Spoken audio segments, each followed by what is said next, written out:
forward, who's introducing everybody? Fred is going to. And then do I introduce the current? Aliana, come here. Speaking order?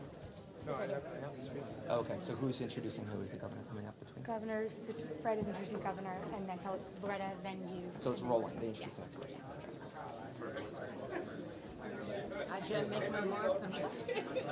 I will screw this up. Actually, I could stand in front of any one of you and nobody would know I'm here.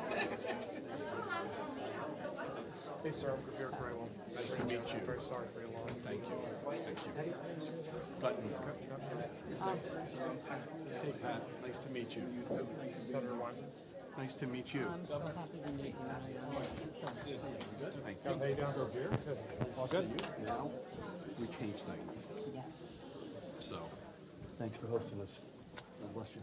So I think it's going to be Fred to me to you. To the beer and Pat, right? Thank you. Good afternoon, everybody. Good afternoon. My name is Fred Guttenberg. Some of you may know my name. My daughter Jamie was brutally murdered while at school on February 14th in Parkland. I'm an example of the guy who said, not in my neighborhood, it was Parkland, Florida. It's a very nice neighborhood. These things don't happen in my neighborhood, except it did. From the day following her murder, I've set out on a mission to destroy the gun lobby and to get common sense gun reforms passed in every state and across this country.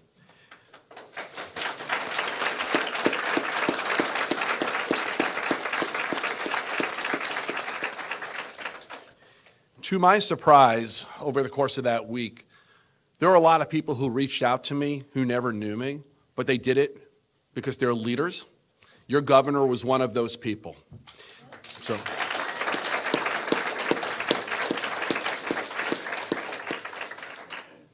it was a week that still remains a blur, but I remember our conversation deeply because he basically asked a simple question, how are you doing?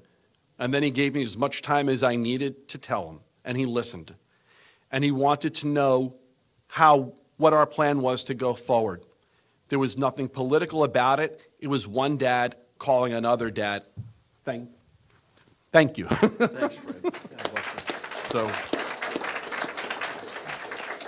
And I consider myself fortunate because just so you all know what kind of governor you have, he reaches out to me every once in a while just to make sure I'm doing okay.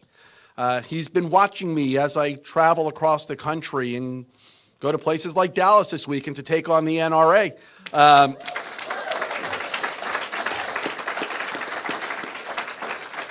I'm not a New Jersey resident, so I'm very thankful that he's doing it. I'm also very thankful for the steps he's taking to show leadership in this state to pass common sense gun reforms. And he's doing a lot. You have a package right now, I believe it's in front of the Senate, of reforms that are going to make the citizens of this state safer, okay? And yet, not alienate anybody's Second Amendment right. I'm tired of hearing that delusional lie. It is a lie.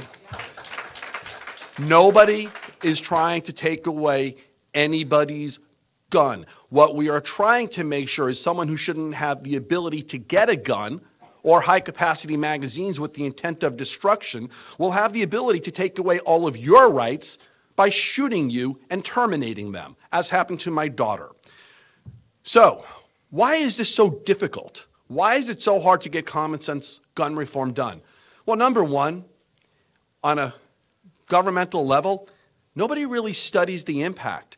And so I'm very thankful for one of the things your governor is doing with looking at where all the aspects of gun violence, such as where the guns come from, because they don't come from New Jersey for the most part. And people need to know that. But in my effort to break the NRA, one of the things that I consistently say is you must go after the money. And so with that, one of the other things your governor has done, and I'm going to call on every other state in the United States to follow suit, is direct the pension plan to divest any holdings in gun manufacturing stocks.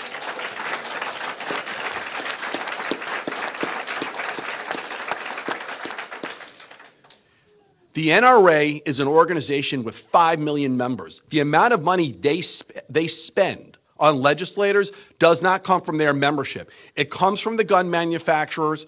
And as far as the other stories out in the media over the past week, we can all make our other judgments, but I'm going after the gun manufacturer money.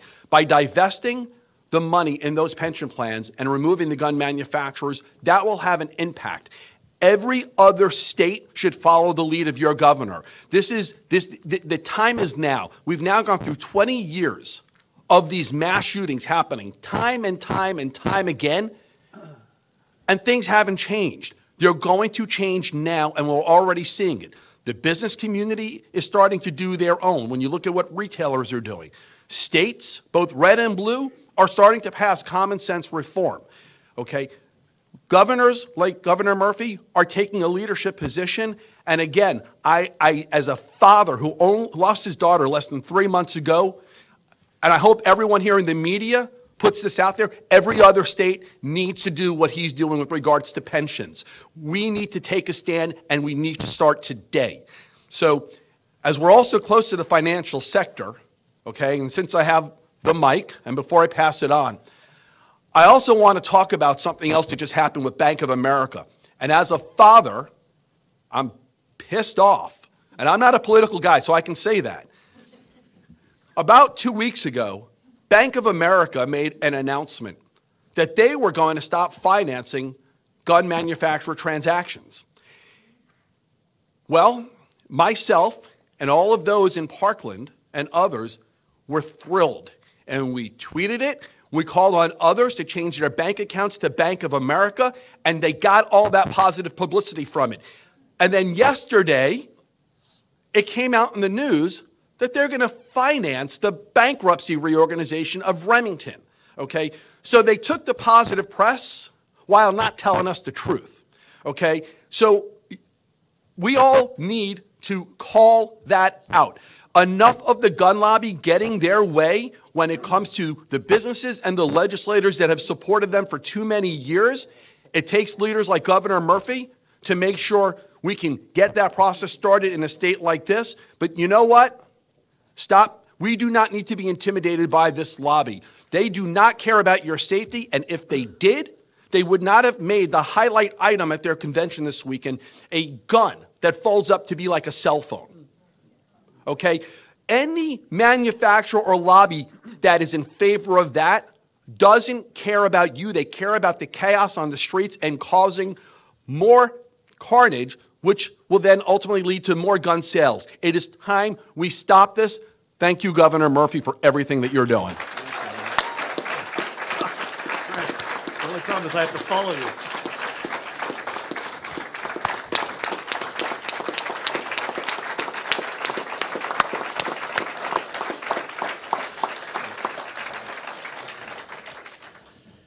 I just said to Fred, who I feel like I've known for decades, the only problem with this is I'm now going to follow him.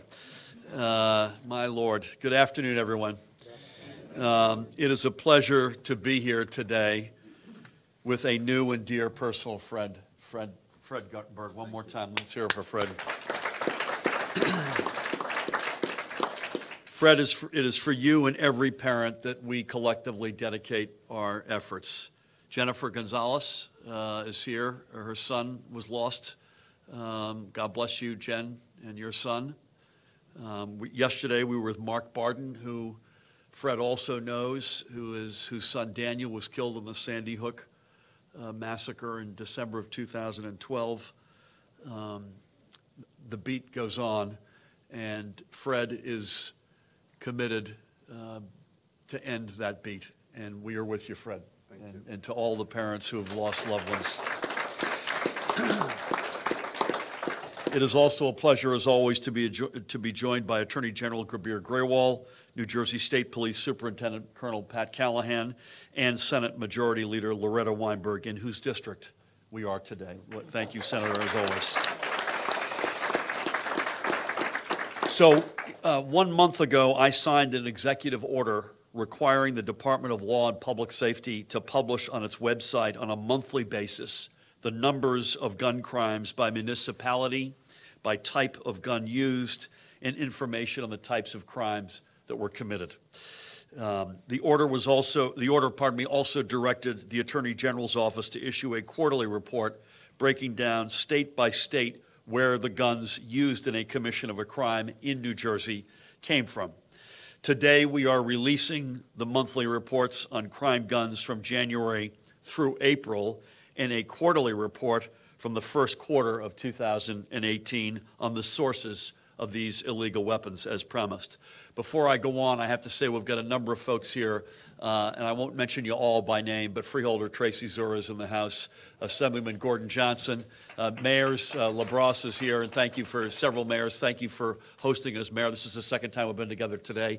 And a guy we introduced yesterday as a special advisor to me personally on firearms matters, Bill Kastner is with us, as well as, as well as the colors of orange and red and blue, which we're in. I know we're in good company. Orange was your daughter Jamie's favorite color, correct? Yes, so orange was Jamie's favorite color.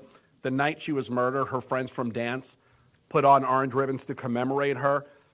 Because the dance world is a pretty tight-knit world, it kind of went viral.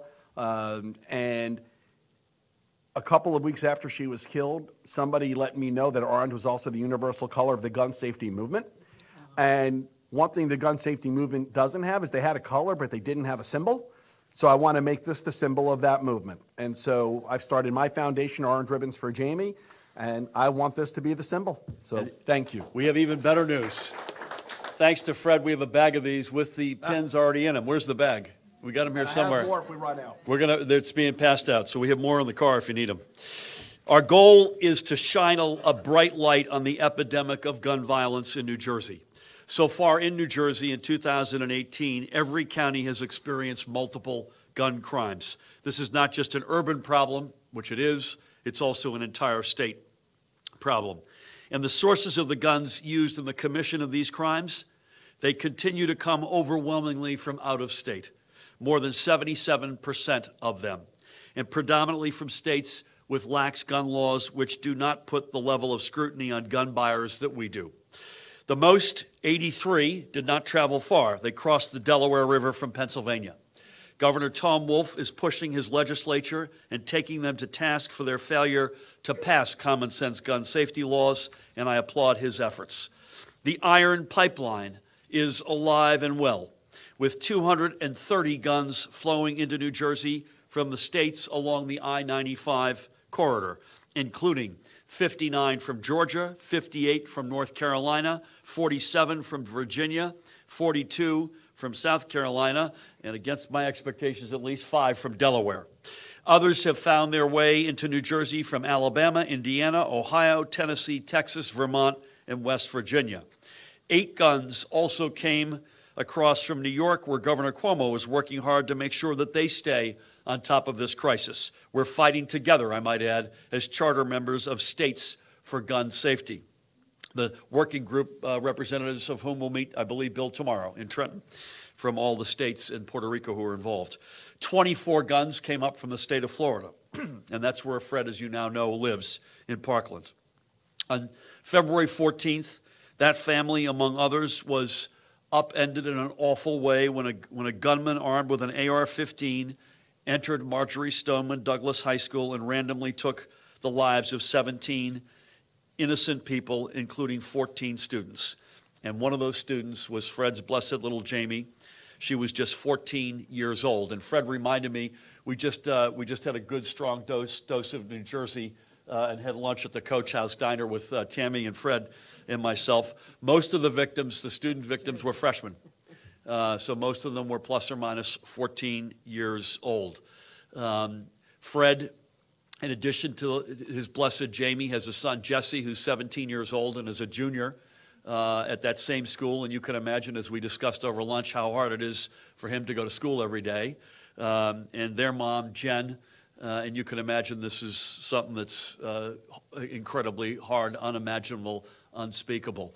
Fred and I, who feel like we've known each other forever and a day, Fred's cousin is a dear friend of ours, and she connected us within days of Parkland. And there's almost nothing you can say. I asked Fred in that first conversation, what are the toughest moments? And I'll try to get through this, although it's very hard. He said every single night for years, Jamie and Jesse argued over who was going to use the bathroom first. And Jesse, her older brother, had been stoic throughout that day. And then there was silence upstairs, and he came down in a flood of tears, and he said, there's no one there. God bless them all. So over the past 3 months, Fred has channeled his grief, as you've heard and as you've seen, into a courageous campaign for common sense gun safety. Leave it to a father who has lived through this unspeakable tragedy to want to fight every day to make sure no other dad has to live through this ever again. And while President Trump and congressional Republicans continue to block common sense gun safety laws and pledge their allegiance to the gun lobby, we proudly stand shoulder to shoulder with Fred in his fight. New Jersey has some of the nation's toughest gun laws, but we cannot and we will not rest on our laurels. We will continue to enact common sense legislation to make it harder for those with ill intent to get access to a gun. We know this will make all of our communities safer. The statistics we are releasing today show that gun violence is not someone else's problem. It is our problem, and we must tackle it together. It is why I proudly stood with Gabby Giffords and Mark Kelly and Bill yesterday. It's why we're working with our legislative partners on a package of bills to close loopholes. It's why we've teamed with our neighboring states in the search for regional approaches and solutions. And it's why I am so honored, and we are so honored to have Fred with us today. As I've said many times before, we will act not just in the name of Parkland, and not just in the name of families like the Guttenbergs, but for every community and every family here in New Jersey that has been touched by gun violence. And today, we know that list includes every corner of our state. It is now my honor and pleasure to introduce a leader in the legislature for year after year after year after year. I don't know where we would be without her as it relates to common sense gun safety and so many other important initiatives. We're in her district, Senate Majority Leader Senator Loretta Weinberg.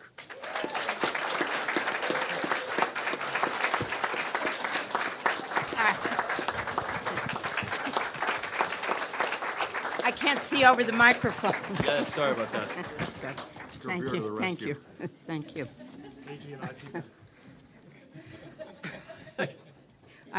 When they told me where I was going to stand, I said I could stand in front of the governor and you wouldn't notice I was here. So,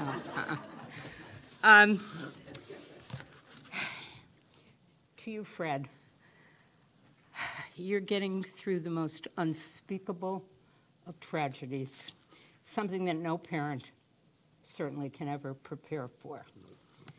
But thank you for the work that you're doing. And when you came out and you looked at me and you said, we are going to make change. And I have confidence now. Thank you. I have confidence because of you and because of this governor. You know, you used a term. You said you're not in politics, so you can say it. Well, I'm certainly old enough I can say it, too. I'm pissed off, too. I have been involved in the issue of gun safety for more than 20 years. I venture that every of these strong laws that have already been passed in New Jersey have my name on it.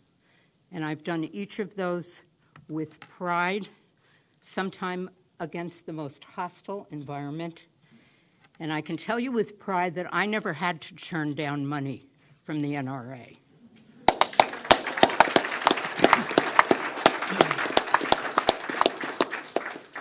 But I feel like something is different now. It's different from all those years that I've talked about. It's different because of organizations sitting here like Moms Demand Action, and like the Brady Campaign, and like the Gifford Law Center, and all of those groups that have come together. It is different because we are now thinking out of the box, because people like Governor Murphy have decided there is a new way, and we have to start. Information is power. And to be able to gather these statistics, and I dare say, Governor, we can even find out where many of those guns were originally sold.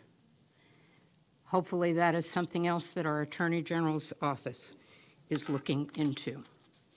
The fact that we are now making it back into a public health crisis, which it is, and the fact that, Fred, with your leadership and so many others, we are going after the NRA in their pocketbooks where it counts.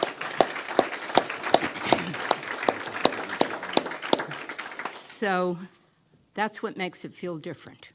And also what makes it feel different is the students from Parkland.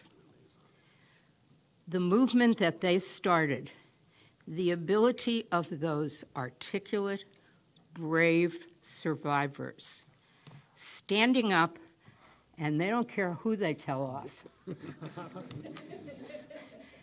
They stood up to what many would perceive as the most powerful people in our country, and they gave it to them face to face. The fact that we have a generation of students like that, and it's spread throughout the country. I was there when students in the town in which I live and work, in Teaneck, did their walkout. I was there for the rally where we heard from students from Ridgewood and almost every town in Bergen County. And then I was in California in April, where my 14-year-old granddaughter at the Culver City Middle School helped to organize a walkout in honor of your daughter and so many of the people. So I can talk about both sides of this country. And lastly, Governor, not only all the work you're doing here with these new ideas makes it feel different, but bringing my friend, Bill Kastner, who has had years of experience. He and I go back on one of the very, very first big pieces of gun legislation that took place in the legislature 15 years ago. He has a son who's now 15, who was born when he was on the floor of the assembly as a staffer, standing by me, a pretty new assemblywoman, fighting for that piece of gun legislation. So Billy Jr. is going to be 15 in November. Let's hope that we don't spend the next 15 years like this. And I think with the help of people like Fred Guttenberg, like our governor who brought my friend Bill Kastner, like my partner Gordon Johnson, like our freeholder Tracy Sir, and like Bergen County's very own, we let you take him for Attorney General, Grewal. We're in the right hands at the right time. It is a new day, and we are going to make change. Thank you. God bless you.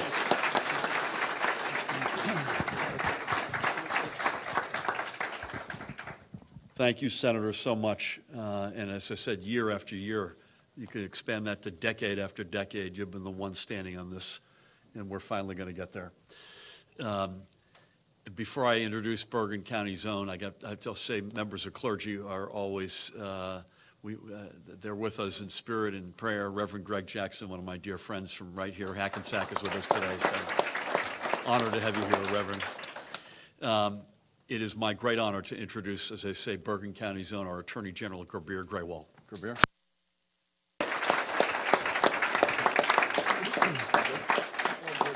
Good afternoon, everyone.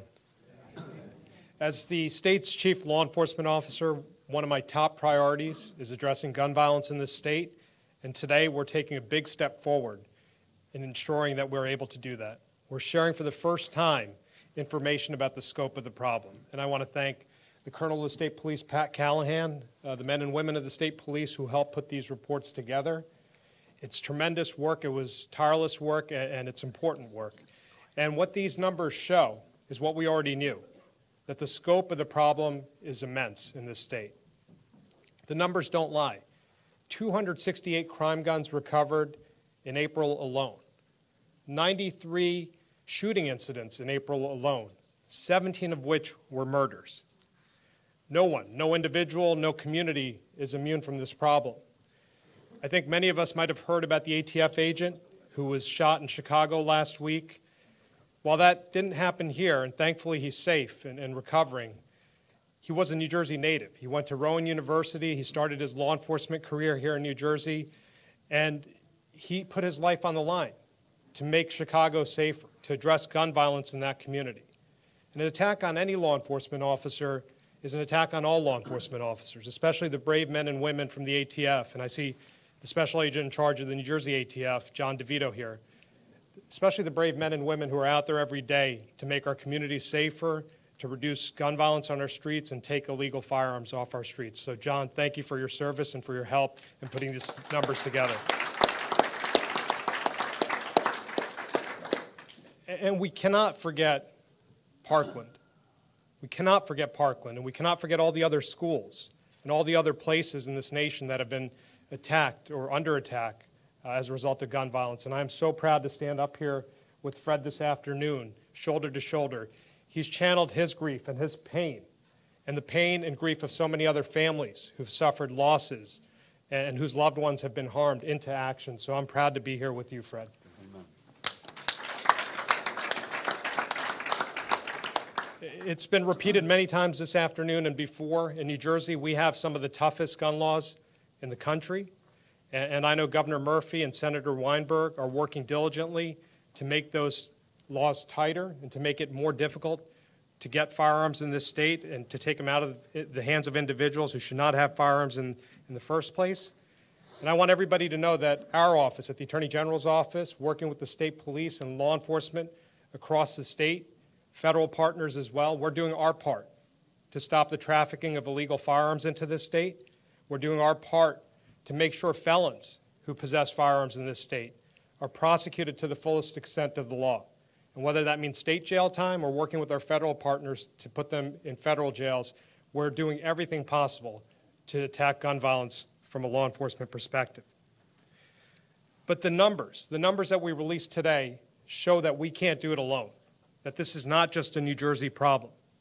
As the report makes clear on my left, the chart, 77% of the firearms recovered during the first quarter of this year, the crime guns were purchased out of state in places like North Carolina, places like Georgia, where they have weak gun laws. This quarter, 7 states alone accounted for 326 of the crime guns we recovered on the streets of New Jersey. And these reports highlight why we must all work together to address gun crime and gun violence, that we must work together, our county partners, our law enforcement partners, to track crime guns, that we must work together, our county prosecutors and our federal prosecutors, to address gun trafficking, to address illegal possessors of firearms, and that we must work together with partners like the ATF to root out bad faith dealers and to root out straw purchasers in other states. What they do or don't do in North Carolina and Georgia affects us here in New Jersey, and we have to work together with partners like the ATF to root that out.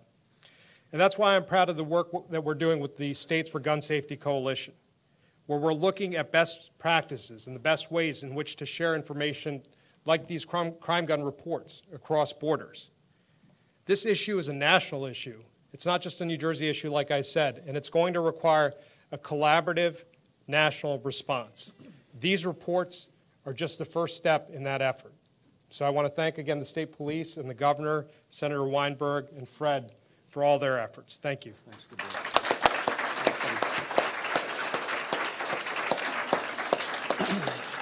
We were joined a few minutes ago by Assemblyman Clinton Calabrese. It's good to have you here, Clinton.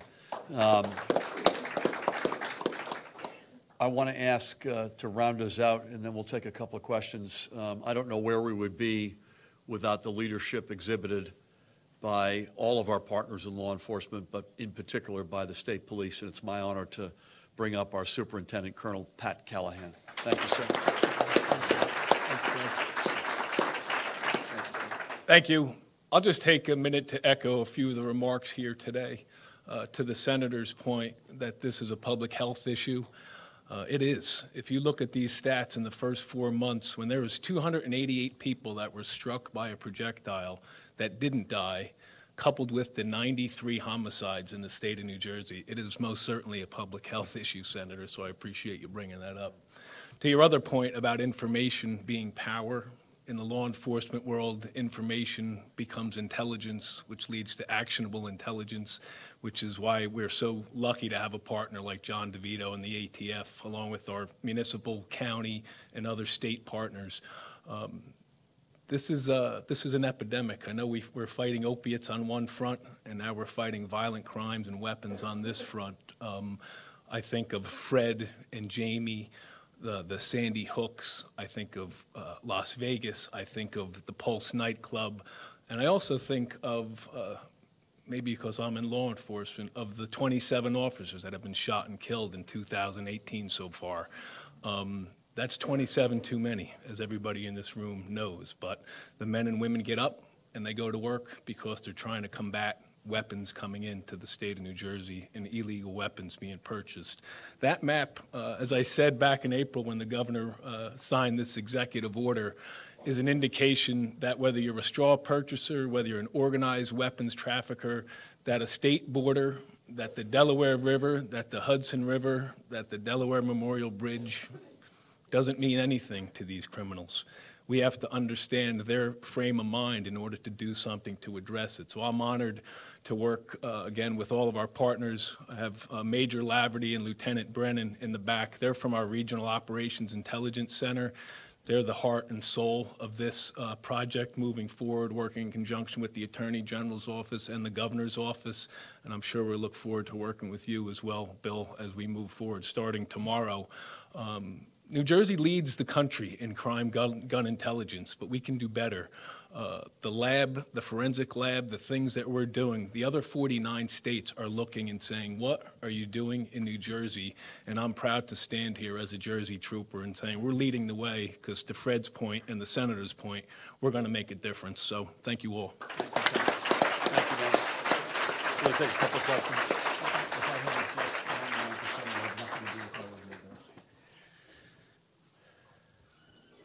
Having a quiet moment there. Michael, you had your hand up. I don't want to break my string. I could. Off-topic question, which I'll save until we deal with this topic. But Please. just to clarify, those two charts pertain to the month of April alone, and that chart pertains to the first quarter? Is that? That's correct. That is correct. That's correct. First quarter or through April? First quarter. Okay. Yeah, End of March. April. So the sourcing, and I was going to actually say something about this and ask one of you guys to talk about this. The sourcing of the inside of New Jersey immediate statistics is easier to get, and therefore a monthly basis. Sourcing the gun if it comes from out of state is I'm practicing without a license here. That's more difficult, right? That's exactly right. It's a little bit more difficult, but we have Takes more time. we have good partners at the ATF who help us with this information, so we're doing that quarterly. This information we could do monthly. 100%. This is what, by the way, what we had predicted a month ago. So we said this is the way it would go, and it just so happens we're introducing both on the same day. Please. It's online. And it's online. By the way, how do you find it online? njsp.gov/gunstat, I think. One It's more- in the press release. And is that right, guys? NJSP / dot. Okay, got it. .gov/gunstat. Governor, we've always known most of the guns come from out of state. So what does this information mean, and what do you do with it? Well, I think it depends. It's a question. It's a good one because it's one that we were asked a month ago when we unveiled this, and I think it depends in part on the dynamic of the state. But I used a phrase which I would come back to today. We're going to name and shame. So I'm sick of our mostly young people getting either wounded or killed by guns that are illegally trafficked into New Jersey. I suspect we're all bonded together on that same anger and frustration. We're not going to take it anymore. So it depends on the state, honestly. Some of the ones that are coming up the Iron Expressway up 95 have across the board leadership that doesn't care about gun safety. Period, full stop, whether it's in the executive branch or the leadership of their chambers. Some states have folks who want to do the right thing, but they're being blocked by a chamber or a governor. And it crosses both sides of the aisle. Fred is going up to see my friend Charlie Baker in Massachusetts tomorrow, who's a Republican in Massachusetts, probably stands with New Jersey as among the toughest laws in the country. I was asked, Fred, you'll appreciate this, I was asked a month ago, and I would repeat this today, that would I be upset as long as their teachers weren't upset, as long as their parents weren't upset, and they could do it safely for busloads of our kids to show up at the state capitol steps in Georgia or South Carolina or in your state of Florida and say, no more sending guns this way. In a more institutional way, a big part of Bill's responsibilities will be coordinating our activities with other states. First and foremost, states that see things our way, New York, Delaware, Massachusetts, Connecticut, Puerto Rico. I didn't just, by the way, come down on one side or the other of Puerto Rico's statehood, by the way. They're in that group. But also working with states who could use some creative thinking. As the senator said, you said very nice things about me and about our team in terms of thinking outside the box. Maybe some of these other states could use some of that thinking. Fred, come in. You can do what you want to do, by the way. The best way to terminate a lie is with facts. One of the big lies of the gun lobby is that states like New Jersey, with tough gun laws, don't stop gun crimes, or they use Chicago. And the reason is guns come from elsewhere. And so it gets to the reason why common sense gun safety does work, but other states need to step up. And it puts facts and ends that lie. Facts matter. Connecticut, I think you'd agree with me, is a great example. Yeah. Looking what they've done post-Sandy, the tragedy of Sandy Hook is a dramatically different reality in Connecticut than it was before. Dustin? Just getting a little bit more specific on what you just talked about with Mr. Cassidy's role in working with other states. You need laws in other states to be strengthened, basically match New Jersey if you want to achieve your objective. So is Mr. Cassidy, is it possible that he's going to be going to places like North Carolina, Georgia, and lobbying their states? I don't know. I want to speak for you, Bill. You willing to get on the bus? Absolutely. Yeah, absolutely. And Senator Weinberg will join you. Now, tomorrow, I've alluded to this, I believe it's at State Police headquarters at the Rock. We actually are having a working group session, which Bill will represent on our side of the states for gun safety. Again, those are states that largely see things as we see them. The question is, I think, Dustin, would we be willing to enter into other states that don't see it the same way? I think the answer has to be yes, because our people's lives are at risk.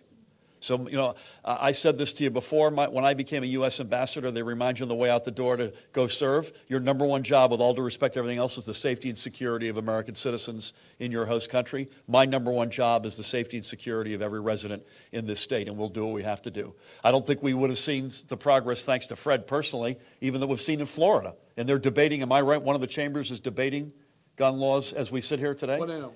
They actually passed it. It's all passed through. A few weeks after, 3.5 weeks after the shooting. Yeah. But Florida is not a state that was known for anything resembling common sense gun safety. And so the fact that we were able to get it done, and so quickly after what happened in Parkland, was a huge win. And the law is working. It's, you look at the red flag laws, for example, guns have been taken from people who would have been a threat to themselves or others. Kids can no longer buy guns. You need to be, if they're under 21. There's so many elements of that law that are working. And so other states that aren't doing anything, because I'll join you. I'll go with you as well. I mean, I'm planning to spend my summer doing that, going to those states, so love the company.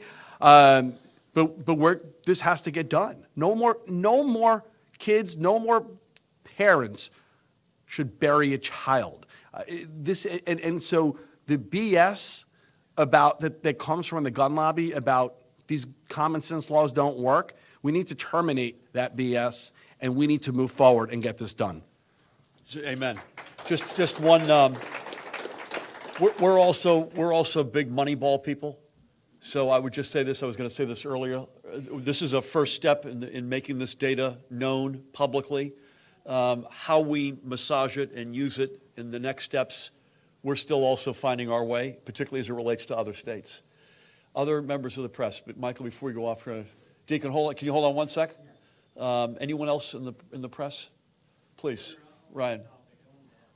Oh, 8 weeks from the budget being due, what are you doing? You're still kind of in a stalemate with legislative leaders. What are you doing to come to terms with them about taxes and how that works? You know, I don't, by the way, Michael, you got gazumped, as they say, but I'll get back to you. I don't see it as a stalemate, Ryan, and the Senate Majority Leader's here, and she can weigh in. I had a good meeting yesterday with the Senate President. We have a leadership meeting, I think, Thursday. I have likened this to a baseball game. I think we're probably in the 4th inning. I also have said before, and I believe this, and the senator's been around this for years, I think New Jersey does the budget really well. You know, the governor puts a budget out. It gets discussed in private and public and hearings, and we're in the middle of that process. And I think the discussion we're not there yet, without any question. I'm not making light of that. But I think the discussions have been good, and they'll intensify. Back and forth on a back and forth on a whole range of things. Both, I will tell you honestly, far more on how we're going to invest in the middle class than anything else. I think you all focus a lot, I don't mean you personally, but the public view focuses a lot on the revenue side, and that's obviously important, and we have to find the revenue. We spend, I think, most of the discussions, I'll speak for the meeting I had with the Senate President yesterday, it was overwhelmingly on how we're going to invest money in the middle class and the dreams of those who aspire to get into it. Michael. Governor, we're doing a piece tonight or tomorrow night on something called the North Bergen Liberty Generating Plant. It's a proposed power plant that would be in New Jersey, but the power would go to Manhattan. Okay. We wonder if you have any position on that. All I know is that I believe our Department of Environmental Protection is reviewing the case. I don't really have a whole lot. I have to admit, I'm a little bit, I always scratch my head with something that is being done here that some other state will benefit from, but beyond that, I don't have an opinion. Please. Thank you. I'm so happy to be here, and Fred, my heart is with you. Thank you. Governor, I have great faith in you and our new Attorney General. Thank you. So thank you. But one issue that is not being addressed, and it's a personal issue to me, is that New Jersey certainly is not tough giving guns and having firearms in the hands of individuals who should not have them. And I'm just going to be really brief and do this in 1 minute. But I live in terror every night for my children who are now grown for 15 years that my ex, and I'm finally able with the Me Too movement and a lot of support, more from New York City, because nobody helped in New Jersey, except many years ago I finally was getting notes from an ex-husband, I'm going to kill you all, and he kept doing mischief. I had these notes, and finally, because I was scared and advocated for women publicly, I got a temporary restraining order. He came in with a team of lawyers because he said, I'm going to bring you and the kids to your knees. And he never got the permanent restraining order. Several weeks after that, Chief Giannone from TNEC, who was so wonderful, called me up and said, Jerry, your ex-husband has applied for rifle permits and guns. We denied it. At that point, the prosecutors called me because he then appealed it. We went to the appellate court. There were all these people. My son was grown. He stood up. I had all these letters, and a judge, Jonathan Harris, said, because my ex-husband talked and he's smooth, and he had done so much white-collar crime and never gotten caught. He had the notes, I'm going to kill you all. He had other notes. He gavels down and says, she's an angry woman. He's a nice man. I will give him guns. And for 15 years, I live in terror for my children. Yep. And though they seem very successful, their lives have been impacted. Yep. With the legal system abusing and allowing a man Yep. to get guns because I sounded angry. And I hope we start to have legislation. And I hope somebody knocks on his door, and I've got all the records and everything, Yep. and takes away his guns, because we live in fear of a man who was crazy and threatening to kill us all. God bless you. Thank you for listening. It's- And Fred, my heart is with you, because I don't want to see one more parent have to go through anything with guns. And I hope that we really rally together and do something. God bless you. Thank you for that.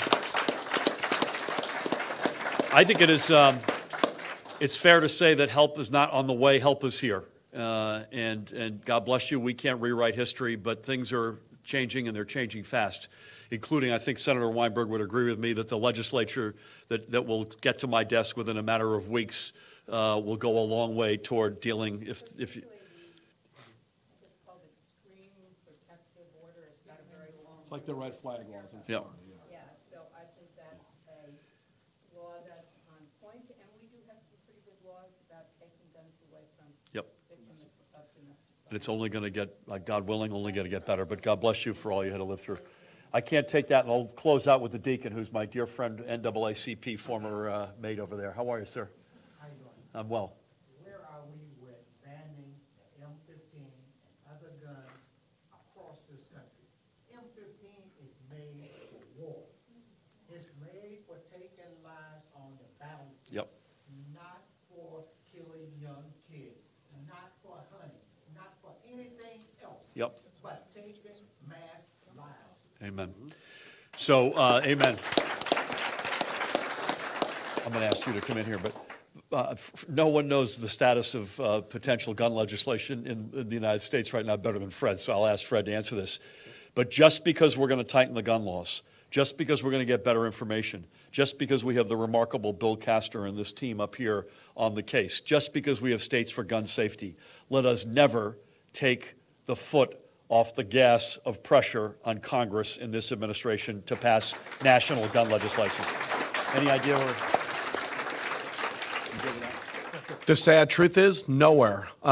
We have a president and a vice president who say we should embrace the gun lobby. We have legislators in D.C. who are weak and won't do enough. And so, I mean, let alone, banning anything, you can't even get them to agree on banning high-capacity magazines. So here's where I'm at.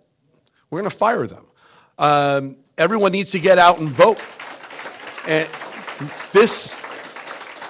make this a single-purpose election this cycle so that everyone knows you care about your safety, and when we hire new people, it's the first thing they will need to deal with because there will be a mandate. Listen, it ain't going to get better than that. Elections have consequences. Amen.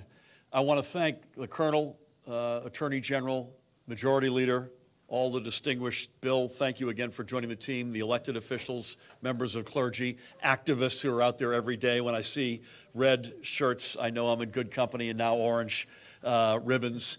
And most importantly, Tammy and I want to thank our friend Fred Guttenberg, who has lived through hell, and I think finally, at long last, because literally of his efforts, a change is going to come. God bless you, Fred, and thank you all for coming.